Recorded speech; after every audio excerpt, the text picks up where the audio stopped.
Welcome to the Center for Transformation Institute podcast, where we are uniting with therapists everywhere for personal and professional growth. Your journey starts here at The Place Therapists Grow.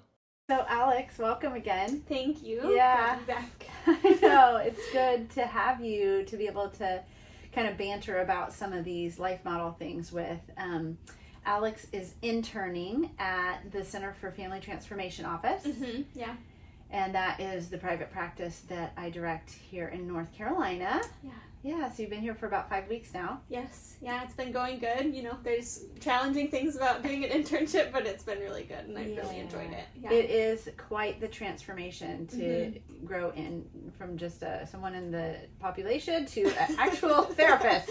Yes. Yes, there's a lot of internal change that has to happen, and you're at the beginning stages of that. So I know it's not easy, but we also are so thankful for Life Model to help us with the conceptualization of how to stay yourself and get into more of yourself through that experience. Mm-hmm. Yeah. So it's really good to have you here, and we are going to be talking about in this episode the concept of maturity. Mm-hmm. Yes. And so I love it that we've already kind of tagged in the concept of the 5 to Thrive in the previous episodes last month. But today we're going to be going into the third of the 5 to Thrive. Well, actually the fourth of the 5 to Thrive, which is maturity. Right. We're going to talk a bit more about that. And I know for myself, this concept has been so life-giving. Mm-hmm. I remember as a kid thinking, I remember my mom saying to my mom, I feel like I'm more mature for my age. And I would think it was like in 8th grade or something like that. She's like looking at me like, I don't know. I feel like we all said that at some point. I'm so mature, Mom.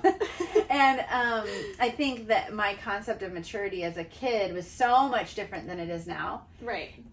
To the point was I think that I valued myself thinking that my responsibility equaled maturity because I was uber responsible as a way of compensating for the feeling of chaos in my life as a kid. Yeah, for sure. And that shift it helps us to understand other people better too. Like when you know, like, oh, this is someone acting in a mature way, and out of their immaturity can kind of help you kind of understand other people and what they're going through and why they might react the way that they did. I think that was one of the things that helped me a lot when I was learning about it too. Yes. Not only for myself, but also understanding other people and where they're at too. Right, exactly. Because we're all at a different stage and phase of our development, and sometimes we can be an adult with some infant level gaps, or an infant or a child that has some more maturity than some adults do. So it's very confusing because we tend to kind of exploit people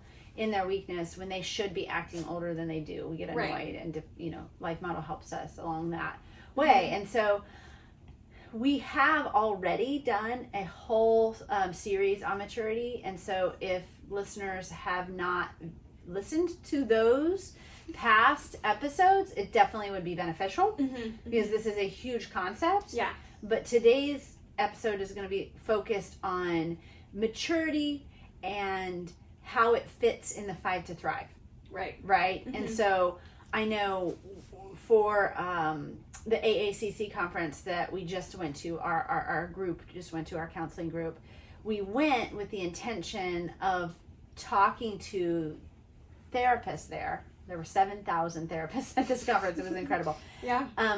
We went with the intention of talking to them about the big picture conceptualization of the Life Model, and out of that, and in preparation for that, and in preparation for the modules that the CFT Institute is going to be doing very soon, the modules to train therapists, we formulated an infographic. And so if you are listening and if you are watching what we've got going on any social media, whether it's Instagram or Facebook or LinkedIn, you're seeing these pictures of the infographic popping up, which very soon we will have them for purchase on our website. Which is very exciting. Yeah. Such a good awesome resource for people to have. Yes.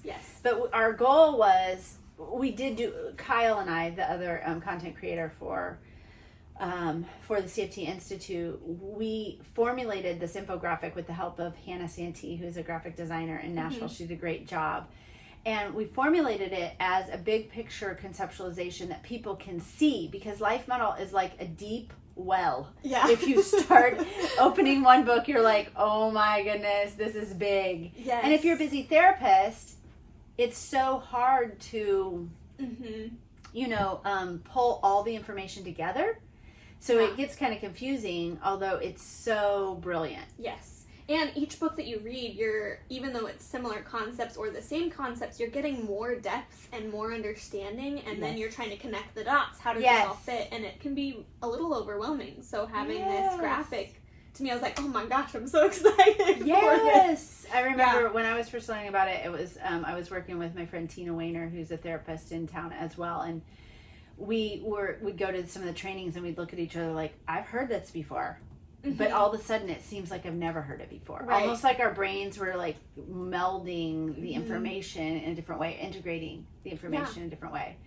So I know that having this infographic basically showing us what should have happened, what God's original design was, what is happening, right, in the world with trauma and addiction, etc., then how mental health issues are a thing because of all this, and the generational perpetuation of all these things, versus what God's plan for redemption is, and how Life Model can help us unlock what the Word of God says in terms of how to apply the latest neuroscience, our understanding of the brain, to help us heal. Right? Yeah. So we're not stuck. Yes. And I think that's just that plan in itself is just so amazing, of like, we're promised healing and we're promised all this stuff, but sometimes we can get stuck of like, but how do I do it? Do I just pray and then it happens? Or like, so having that like model, that approach to actually do something and work towards it is so amazing. So amazing. So we took this infographic, right? And we now have it, and that we're using with our clients. Actually, our handyman guy is hanging it this weekend in the office, in the group room. Yay, that's the one. That's the room I use so much. So I'm excited it'll be there all the time. You're excited to be there. Our big 36 by 48. Yes, it's huge, and so we'll be able to refer to it, etc. But when people look at this infographic, they can see that we actually put the 5 to Thrive in white, right? And so as someone looks at this infographic, they can see where the 5 to Thrive fits in the healing process. Yes. In terms of how a human can heal and be restored to God's intentional, original design, right? For relational belonging and connection. So 5 to Thrive is 5 things. First, these are the 5 things that a human needs in order to really thrive in life. First, it's a place to belong, right? A place where they can have belonging just because they exist. Yes. So beautiful. So beautiful. And then the second thing is a place to receive and give life, right? So now I have my place to belong, so I can receive and give. And I can't give until I've first received, right? Yeah. So I actually had that switched around on the infographic, and when Dr. Weller looked at it, he was like, you actually need to shift that. I was like, oh, and so that caused me to dig a bit deeper into the curriculum and see where it says that and why. And then I started hearing that as I was listening to some of the teachings in the Joy Streams library. Right. Oh, okay, this is really an important aspect of the 5 to Thrive. Part 2 is that your people are receiving and then giving, because a baby receives first. Right. And then as the baby grows older in maturity, can start to give. And I think that's such an important part, because I think especially as Christians, we can feel that need and purpose and calling, like, I'm supposed to give, I'm supposed to serve, I'm supposed to do all these things. But when you're pouring out of an empty cup, you get burned out, you get bitter, you get hurt. Right. But it's so essential that you first receive, and then it comes out of a natural overflowing versus a force and knuckle punching. Exactly. That's beautiful. So we've got a place to belong, a place to receive and give. And then part 3 is, or the third aspect of 5 to Thrive, is a place to recover from our malfunctions, right? And so when we think about the sin entering the world, the fall of man, how we came away from God's original design for a connection in the garden, what has happened is the malfunction, right? The traumas and how they've affected our development. right? Our ability to mature. Right. And so recovery is an important part of the 5 to Thrive. Like if I can't recover from the malfunctions, then I can't get to the next phase.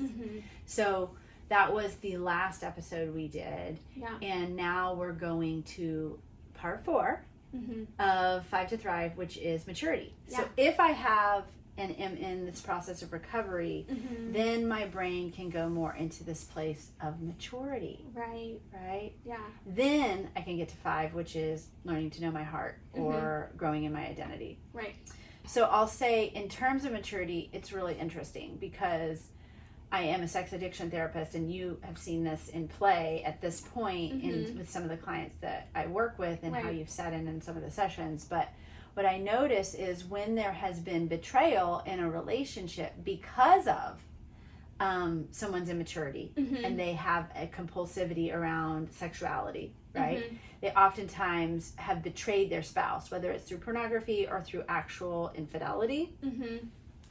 And that affects the spouse in detrimental ways. Right. You know, and the betrayal trauma is the worst type of attachment pain. Yeah. And it's been so, like, I think I've sat in more on spouses of people who are sex addicts than I have actual sex addicts. And so seeing the pain and what they've been through, and then how that also creates an immaturity in them, and then it creates this negative cycle between them and their spouse that they can't, neither one of them have the ability to break free of unless they can heal and recover. Well, and I think that's kind of the point, right? It's like that we see someone who has betrayed because of their immaturity. It's now hurt their spouse. Their spouse is saying, I'm looking at you to help me heal, and they're looking at their spouse like, I can't even heal myself. So how am I going to help? So what we see is that when these people, a man or woman who has a sex addiction, throws himself into a recovery process, then at the same time, they're kind of starting to mature. Right. Then they have something more to offer. They're giving out of a place of being filled up rather than an empty well. Yeah. Right? And that allows them to be more of their true self, right? We talk so much about who you are and who God created us to be. When you're becoming more mature, you're more of your true self, who of course we want to be there to support our spouse, our partner, our family, our friends. And so as you're healing, you can be who you want to be. Who you want to be, right? Is so important. Mm-hmm. And so just really important to also tag in about maturity, that maturity doesn't make us more valuable. Right. Right? Like we said at the beginning of this episode, maturity is our task though, as believers. Yes. Right? Sanctification is maturity. When we answer the call to follow Jesus, he says, take up your cross and follow me. Whoever wants to save his life will lose it. Yeah. Whoever loses his life for my sake will save it. Right? And that is the call to maturity. It's like you're no longer drinking the milk, right? You're now eating solid food. Yes. And so when you mature, you're able to give back to the culture, able to give back to your family, able to give back in ways that you couldn't when you were immature. Right. And so it doesn't make you more valuable to God. And we want to say that about the way that we interact with people too. Although as humans, we oftentimes value people based on their maturity. Right. Yeah. We need to, step away from that and become more like Christ, where we value people just because they exist. And be tender to their weaknesses of their developmental holes that they've had because of pain, because of trauma. Right. Because what Wilder would say is the only way someone gets the strength to mature is when they feel enjoyed even in their immaturity. Right. Yeah. Right. You're not valued based on your performance, based on what you can do. You're valued based on the fact you exist. Yeah. So thank you for talking this through with me today, Alex. Of course.